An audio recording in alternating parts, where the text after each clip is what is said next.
అబ్బబ్బా! ఎలక్షన్‌లేమో గాని లీడర్‌లయితే ఇరాం లేకుండా ప్రచారాలు, సభలనుకుంటా తిరుగుతనే ఉన్నరు. పొద్దనక, రాత్రనక తిండి సక్కగా తిని నిద్రనైనా నిమ్మలంగా పోతుర్రో లేదో గాని పాంప్లెట్లు పట్టుకొని ప్రచారాలైతే చేస్తుర్రు. పంచర్ అయిన కార్‌ను ఎట్లకైనా రిపేర్ చేపిచ్చి గేర్ మార్చి గిప్పుడు బరిల గెలవాలని గులాబీ లీడర్లు దాన్లాడుతుర్రు. ఇగ ఉత్తగా మాటలల్ల చెప్పి మర్చిపోకుర్రనంటే జనాలు పట్టించుకోరని ఇగో గిట్ల వంటల టాలెంట్ కూడా చూయిస్తుర్రు.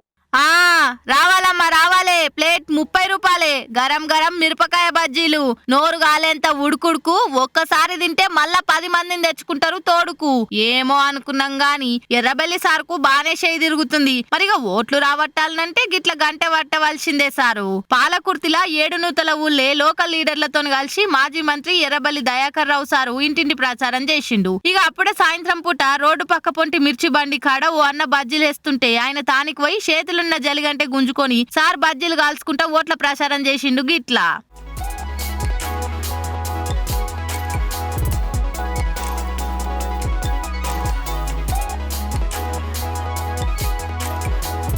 కానీ చూస్తుంటే సార్ ఏదో ఫోటోలకు ఫోజులు ఇస్తందుకు పట్టుకున్నట్టు లేదు, మంచిగా ఎక్స్పీరియన్సే ఉన్నట్టు కొడుతుంది. ఇక బజ్జీలను దేవే పనులే వాడి వచ్చిన ముచ్చట మర్చిపోకుండా బీఆర్ఎస్ కు ఓటేయ్యురని చెప్పుకొచ్చిండు. Car party candidate doctor Marepalli Sudheer Kumar ను గెలిపించి మళ్ళా గులాబీ జెండా ఎగిరేటట్టు గులాల్ చల్లుకునేటట్టు చేయాలని చెప్పుకొచ్చిండు. ఇక మాజీ మంత్రి సార్ దేవిన బజ్జీలని కారు కర్తలంతా కమ్మగా మిర్చిలు తిని పోయిరు కావచ్చు.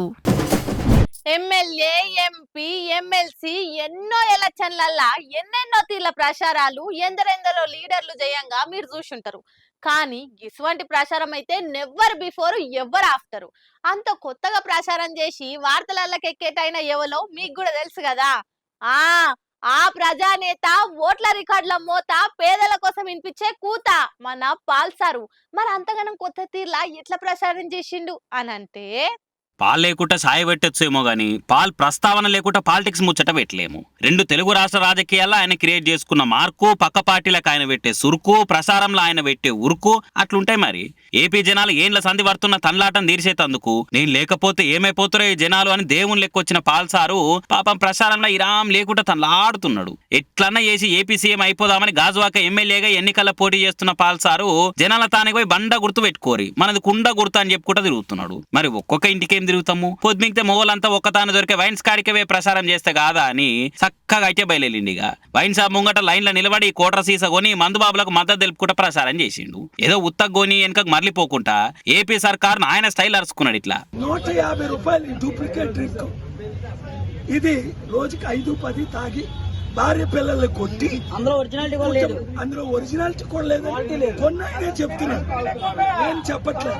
ఈ తాగితే ఏమవుతుంది తెలుసా, మీకు బ్రెయిన్ డ్యామేజ్ అవుతుంది, కిడ్నీ డ్యామేజ్ అవుతుంది, లివర్ డ్యామేజ్. తాగిన చెప్తున్నారు, నేను కాదు, వీళ్ళందరూ లైన్ లో ఉండాలి. అది నేను చెప్పట్లేదు ఈ మాట, కానీ ఇది అలవాటు అయిపోయి భార్యల్ని పిల్లల్ని కొడుతున్నారు, జీవితాలు సర్వనాశం. మీకేమో అమెరికన్ బ్రాండ్, మాకేమో లోకల్ బ్రాండ్. చూసారా, పాలు రావాలి, అది పాలు రావాలి, పాలన మారాలి సార్. వాస్తవానికి సమస్త ఆంధ్ర ప్రజలు అదే కోరుకుంటారు, కానీ బయటికి చెప్తలేరు గంతే. కావాలంటే మీరు చూడుర్రి, ఇప్పుడేదో కడమ పార్టీల కండువాలు జెండాలతో కానొచ్చినా గానీ ఎలక్షన్ల మాత్రం కుండ గుర్తుకే మూకుమ్మడిగా ఓట్లు గుద్దుతారు. కావాలంటే రిజల్ట్ వచ్చినాక చూడుర్రి, మీకు కండు తిరిగి చక్కెర వచ్చినట్టు కాకుండా చక్కగా మమ్మల్ని అడుగురి. కానీ మొన్ననేమో వలేసుకొని బీచ్ కాడ చేపలు పట్టిండు, అటెంక ముసలబోతో ముద్దుగా ముచ్చట్టు పెట్టుకుంటా ముంజలు కొట్టిండు. ఇప్పుడేమో ఏకంగా వైన్సుల్నే మందుకొని సుక్కబాబుల రందులు చెప్పుకుంటూ ప్రచారం చేస్తున్నాడు. ప్రచారం డెడ్ లైన్ టైం దగ్గర పడుతున్న కొద్దీ ఒక్క గంటను కూడా వేస్ట్ చేయకుండా పబ్లిక్ ను వల్కరించుకుంటా కుండ గుర్తుకు ఓటేరి అని గుండెలు బాదుకుంటా చెప్పబట్టిండు. మరి ప్రజాశాంతి పార్టీ పెద్దకు ప్రజలు ఓటేసి పాల్కు మనశ్శాంతి దక్కేటట్టు చేస్తారా అనేది జూన్ 4 తారీఖు తర్వాత తెలుస్తుంది.